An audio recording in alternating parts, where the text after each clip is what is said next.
Let me tell you a story about building trust by offering trust. This is about Muhammad Yunus, who won the Nobel Prize a few years back for his pioneering work in the microfinance space in Bangladesh. He's more or less the founding father of microfinance. And he started this big, very successful bank called Grameen Bank in Bangladesh. And his story is as follows. He was an economist in Bangladesh, and then he was walking around and observing the really abject poverty with which many people in his country were living. And one thing he realized was that these people were often really hard at work, buying certain raw materials and translating them into certain sort of simple, small works of, practical use or art, and then selling them. But they didn't really have any money to do this, and so what they would do is go to their local village lender, and they would basically take a loan from them at usurious, really high, enormously horrible interest rates, and they would use that money to essentially go and buy the raw material they needed, for example, to weave baskets.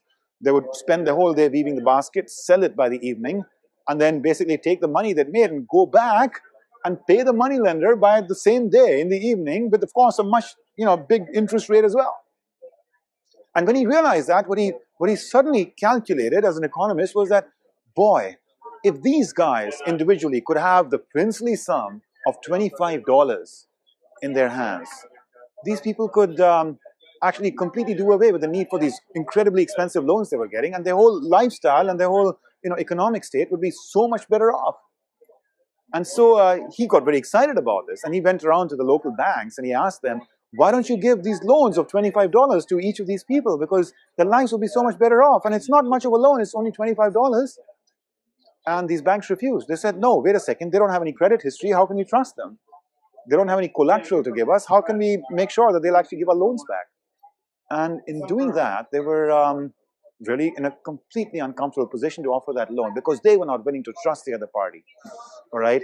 And what he did in that moment was actually took his own funds and then raised other money to start Grameen Bank, to basically just put this offer out there, to give these loans without any collateral, without any past history of credit with these poor people, give them these loans of $25 and create certain mechanisms to encourage them to make sure they were very ethical about giving these loans back. But by offering trust that way, lo and behold, he created the microfinance revolution, which, among other things, this is the incredible part of the story, has led to a banking system where Grameen's bank bad debt situation is actually much better off than of conventional banks who actually take securitized debt and kind of loans from people, and give loans to people with credit histories, etc.